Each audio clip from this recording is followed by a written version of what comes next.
Pushing hard towards a goal is great until it isn't. When we are pushing to goals without recovery, then we can find ourselves falling into this category we're about to talk about, and that's burnout. We've talked about being overwhelmed, and today I want to talk about what are the signs of getting into burnout. How do you recognize it, and how do you prevent it? How do you keep moving towards consistency? Hey, this is Dr. Dwain Woode. That's Wood with an E. Here I educate, I empower, and I encourage you to take charge of your health and your life, avoid complications, and go to the next level. I'm happy that you are here with me for another episode of my 100-day walk to consistency. We are on day number 64. Thank you for being here. Remember, consistency is your superpower. Every day you show up, you're building a stronger, better, a more resilient, and a more confident version of yourself. Hey, I'll see you on the walk. So we've been talking about how to remain consistency and been building a stronger, more resilient version of ourselves. And we've been talking a lot about being overwhelmed and balancing our tasks and our responsibilities, and at the same time maintaining motivation and momentum. And one of the real killers of all that we've talked about is when we find ourselves in the space where we're burnt out. Now, once again, just like this whole idea of being overwhelmed, there are a lot of thoughts about it. Is it really a process, or is it something that is real, or is it something that we just overcommit? Well, whatever it is something that we experience, and there are signs and symptoms that we will feel. And the idea is that whatever's causing those feelings are things that we need to adopt or we need to adjust. So remember, limitless living says that we are looking at all of the possible difficulties. We're looking at all the things in our lives that can cause us to enter into these various feelings, ideas, and we can get stuck. And so while the exact term for it is not that important, other than it allows us to talk about it and allows us to have a common language, the idea is that we want to prevent ourselves from getting there, and we want to recognize the things that may cause us to end up in a situation where we're burnt out or overwhelmed. Okay, and so why does burnout happen? Well, first of all, the definition of burnout, right? So burnout is that feeling that you get, or that space that you're in, where it seems like you are unable to move forward in thought process, sometimes even in your physical and emotional behavior. So burnout is that thing that happens when we are not able to mentally, physically, or emotionally move forward. Okay, so that's burnout. And the question is, why does burnout? What is it? That answers it. Why does it happen, and so forth? And we'll talk more about that as we move. Just walking around again, and it's kind of windy. Okay, so burnout isn't just a feeling of being tired, right? It is not just, okay, I'm feeling tired today because I've been out working and whatever's been happening. Burnout is a physical exhaustion. It is an emotional shutting down. It is a mental confusion.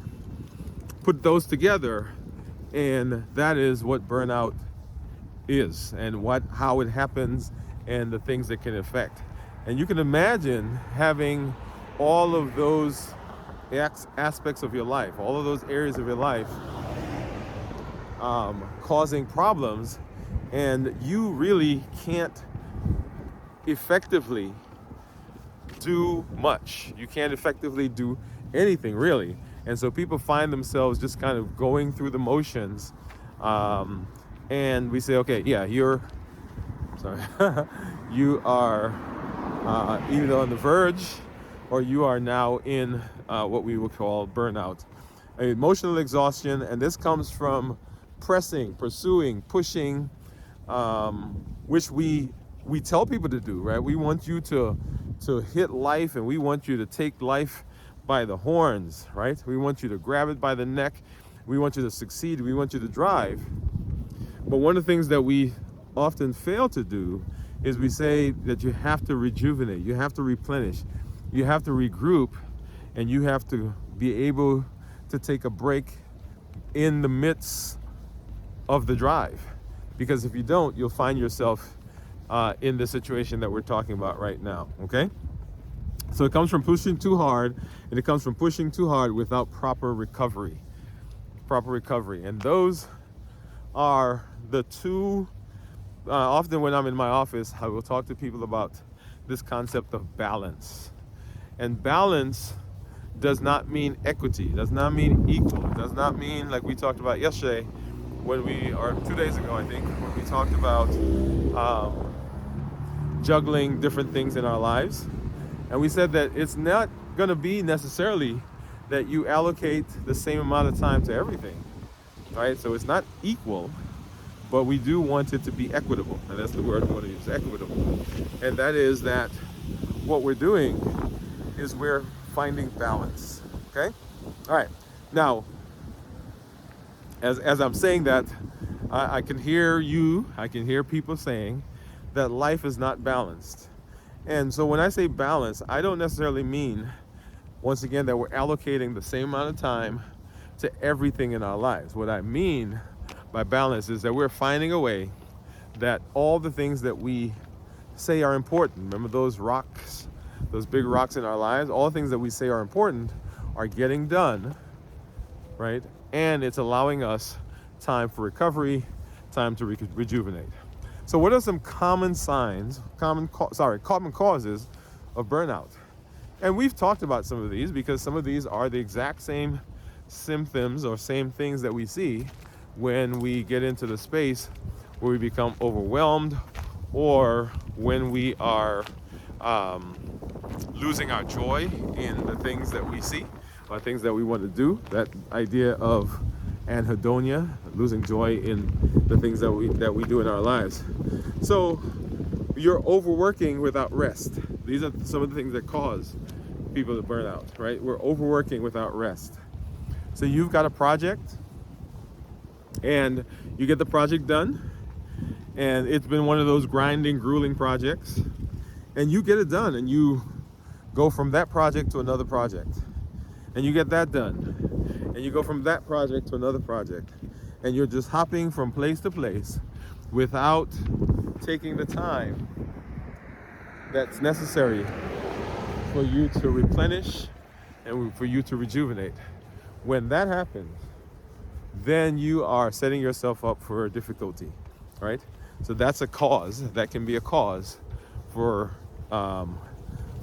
being burnt out. Ignoring mental or emotional stress.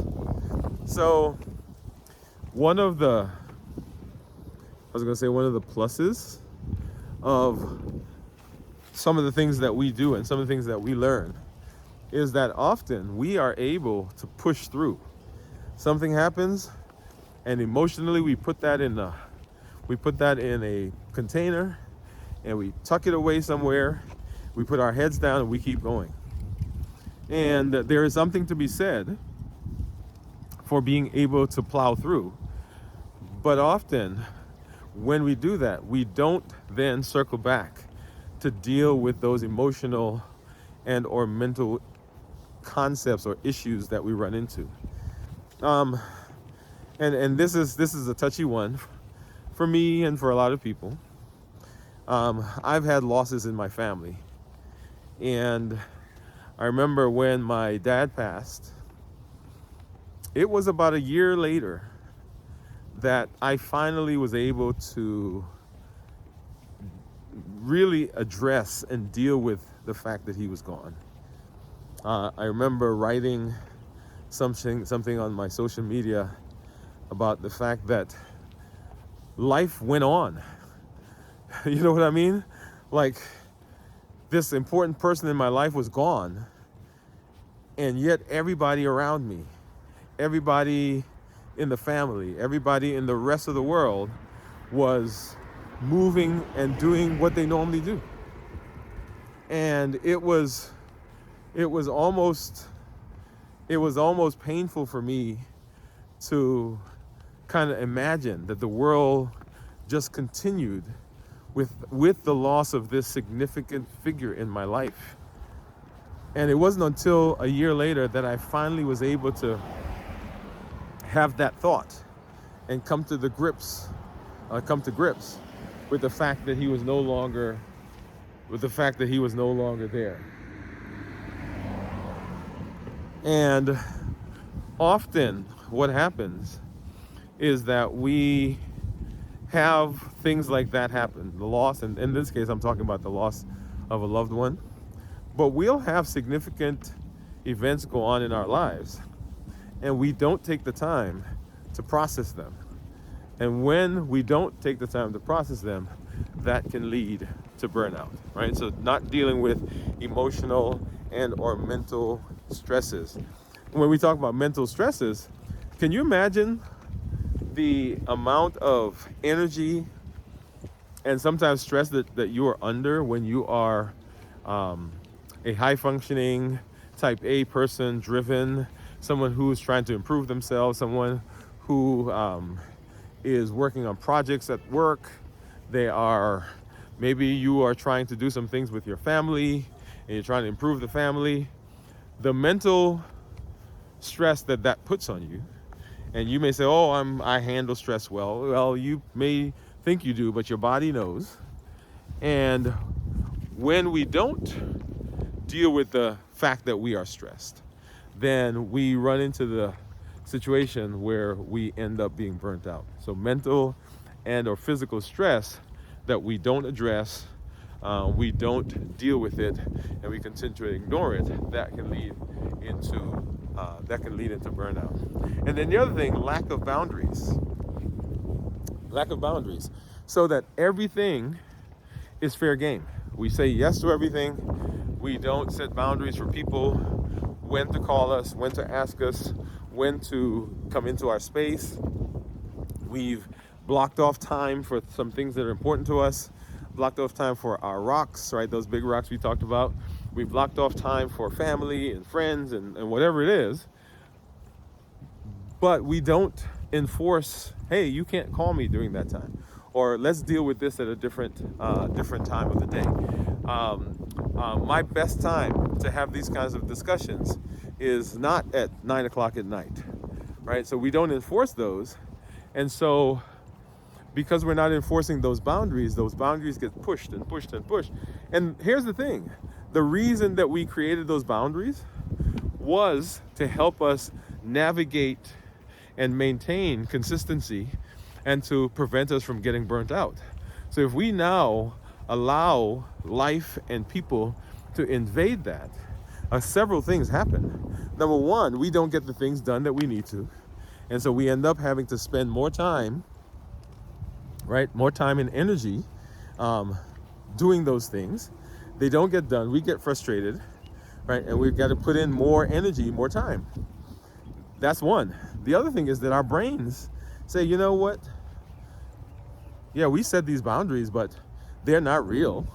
We don't enforce them. We allow people to invade them. And so the brain then goes into a space where it begins to create a vision of you that you never intended, right? So you never intended that this was going to be the person who doesn't fulfill, the person who doesn't complete, the person who doesn't follow through, right? That's not the idea that you had, but that's what the vision that you're giving the brain, and the brain picks that up, and now it creates situations where that becomes true, right? So it makes you susceptible to distractions. It says to you, hey, you can't do that. Doubt begins to come in, and it becomes this whole entire cascade, okay? And then feeling like you must be productive every second of the day. This is one I think that I struggle with, right? So I feel like I've got to be, so when I'm taking a break, and maybe sometimes I take too many breaks, all right? But whenever I'm taking a break, I often will feel like, man, I should be doing something. I should be doing something that is productive, that's moving me in a direction. Well, sometimes I just need a relaxing time. Not any time to tax my brain or my body, my energy. I just need some time to decompress.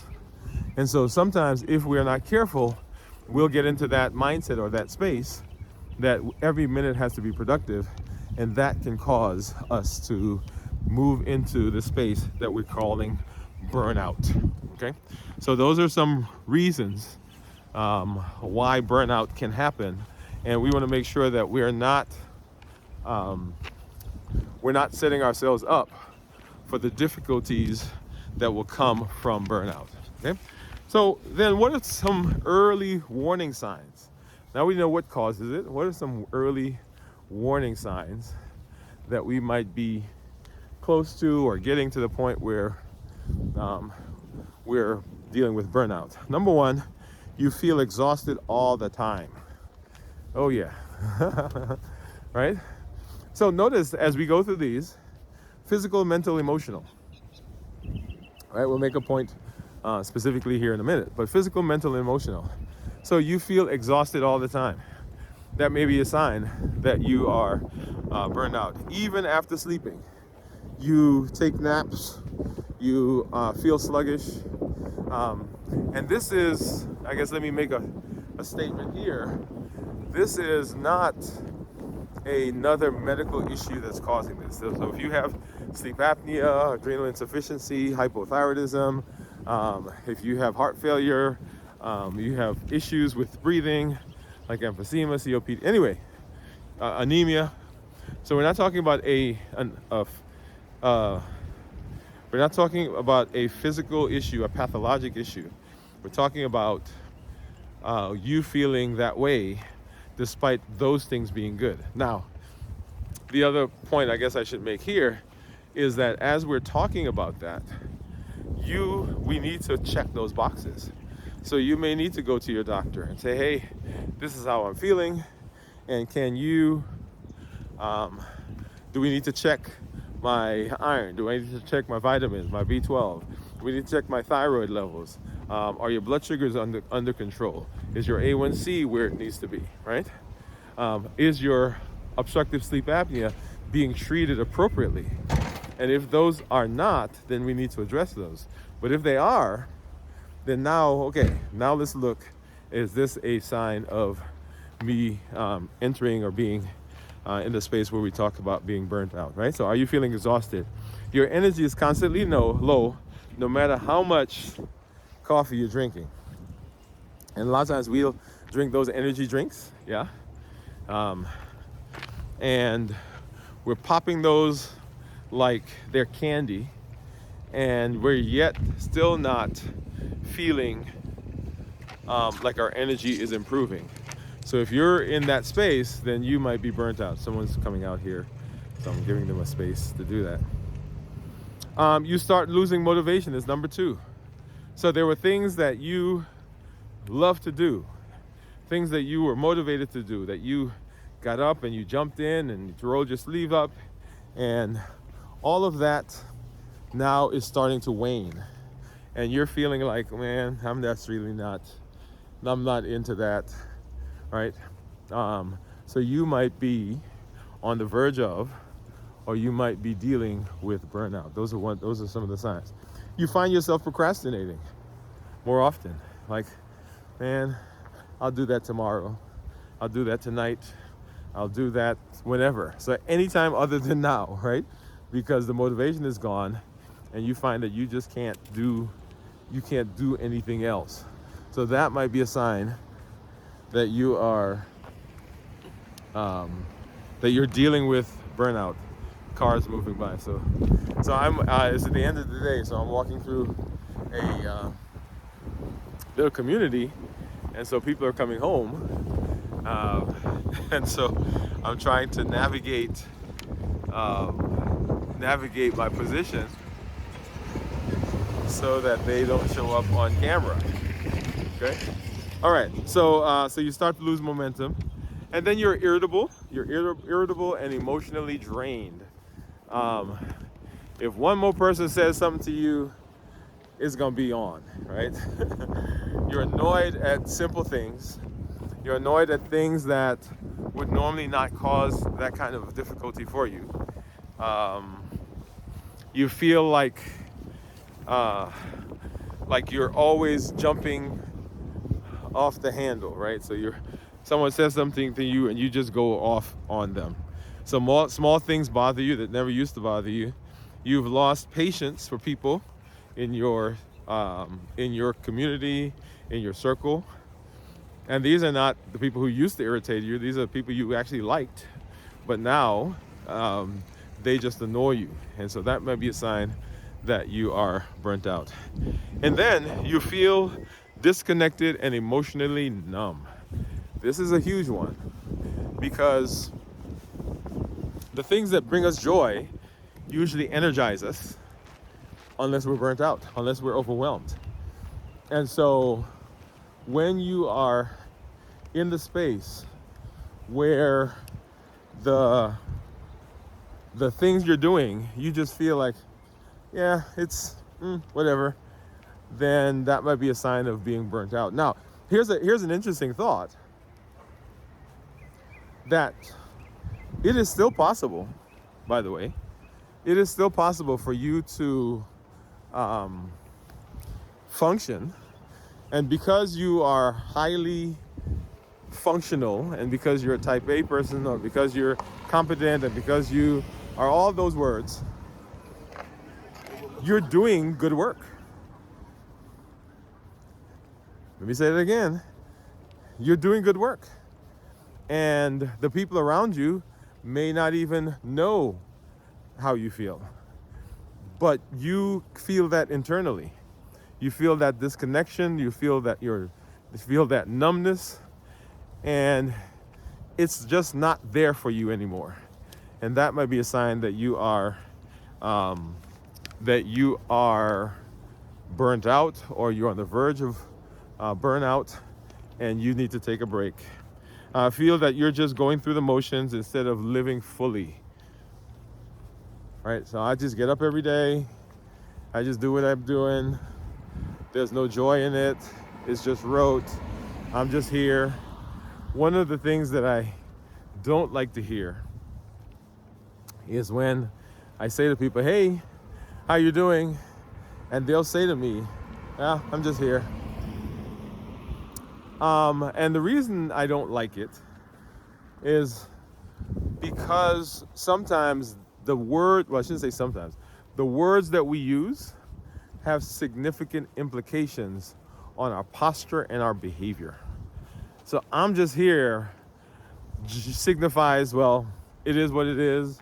I'm throwing my hands up. Life is not whatever it is. You get the idea. And so I often will say something like, well, being here is good. And sometimes people don't respond well to that. But that's okay. That's okay. All right. Yeah, so you feel like you're numb. You're numb. You're just not feeling. And it's not necessarily that you're not feeling joy. You're really not feeling anything. You're not feeling sadness. You're not feeling anxiety. You're not feeling the frustration that should come with certain situations. You're not feeling anything. And that is a sign that that you might be burnt out or dealing with burnout. Okay? So let's see. So how do we prevent burnout, and how do we maintain long-term success? How do we prevent burnout and maintain long-term success? Are you ready? So grab a paper. So one, you want to prioritize rest, and you want to make sure that you have time as much as work for rest. Now, when I say as much as work, I mean in terms of priority. Not that you're allocating the same number of hours for rest as you're allocating for work, because that would be crazy. Or maybe not, depending on what you do. But you have the same respect for your rest time as you do for your work time. Now, I can't imagine being on the job and someone calls you and says, hey, let's go, whatever. Can you come over and help me do this thing? And you hopping up from the job and you just running and going and doing that, right? So I can't imagine that happening. But we think nothing of it when someone calls us during our rest time and says, hey, can you come do such and such? Now, I'm all for helping. I'm all for giving back. I'm all for being part of, and I'm trying to, there we go. I'm all for that. But remember that rest is important. And if you are not careful, you will allocate time for rest, and then you'll have something else come up and it will take away that time. It will destroy the rest time. And we do not want to destroy our rest time. Okay, so rest has to be prioritized as much as work. That's the first one. Number 2, set clear boundaries around your time and your energy. We talked about this one in terms of boundaries. We set boundaries, but we don't enforce them. And so here's an opportunity for you to say, yeah, this is one of my boundaries and I'm keeping this. Okay? And not being obnoxious about it, but allowing people to know that, hey, I can't do that right now. So set clear boundaries around your time and your energy. Reconnect with your why is the next one. Your why has to be strong enough to carry you. Has to be strong enough to push you through those times when you're having challenges and you're having difficulties. Burnout often will happen when we focus too much on what we're doing and not the why of what we're doing. Okay? So connect with your why. Your why has to push you through that space. Next, use the minimum effective dose strategy. Minimum effective dose strategy. That means instead of focusing on everything, instead of doing everything, say to yourself, what is the smallest thing that I can do right now to keep me moving forward? And I'm not talking about, not giving your best. What is the minimum I need to do for this project to keep me moving forward, keep me doing the things I said I was going to do, and to keep me consistent, okay? Once I rest, I can always come back and I can always get back into that space where I'm putting the time in and I'm putting the energy in that's needed to move further. But right now, I am in the process of really feeling this. And so what is the minimum that I can do? If you're too tired for the full workout, then do 5 minutes or stretch or do something else other than what you were planning to do. Okay, so the minimum effective dose. And then engage in activities that refill your energy. Often when we are in burnout and we do take rest or we do take some time, we engage in activities that really are just along the lines of the stuff we're trying to rest from, right? So spend time doing things that bring you joy. If you golf, go golfing. If you boat, go boating. Go play basketball. Go do something. In fact, I don't do things that are similar to what I do on a daily basis for my relaxation. Like some people say, oh, they like to watch movies, which is great, and they'll watch medical shows, and I'm already there. I need to get away from there. So one of the things I love doing is what I'm doing right now. I love this space that I find myself in, and I love what I do in connecting with people. So I'm out walking, and so a lot of people will say, well, isn't that work? Well, it is, but it brings me so much joy and excitement, and I take breaks, right? You guys saw just a little while ago, we were, and I don't think you noticed that we were in Jamaica a little while ago, and so we were there, and I enjoyed myself while I was there. So engage in activities that bring you joy. Self-care isn't a luxury; it's a requirement. It's a necessity. Okay? All right. So we can't ever go without doing a challenge, and so go ahead and grab your journal and let's do our challenge. So our challenge for today: This is building your burnout prevention plan. Burnout prevention plan. So grab your journal. Assess your current energy levels. We're going to do an assessment. Are you feeling energized? Are you feeling tired? Are you completely drained? Am I feeling energized, tired, completely drained? Which one do you think you are? What are your personal warning signs of burnout? So what do you have set in place when you see this? You're like, okay, I'm having an issue now, right? Is it my energy? Is it my sleep? Is it my motivation? Is it my the joy that I'm getting from this? Is it that I'm feeling totally disconnected and feeling numb? What is your warning sign? And then choose one action.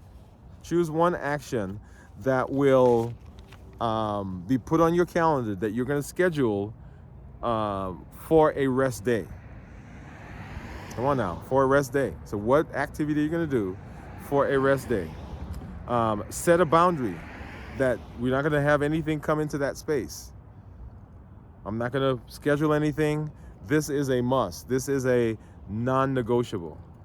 And then on the calendar, circle it, star it, right? Make sure that it is visible, and make sure the people around you in your community and in your circle know that, okay, this time right here is going to be my rest time.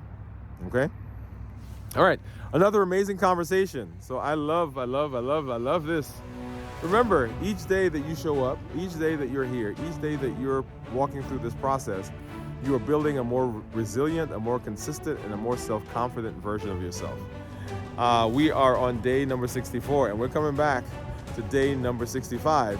Join me tomorrow. This is Dr. Dwain Woode, and thank you for being here on my 100-day walk to consistency. I'll see you on the walk.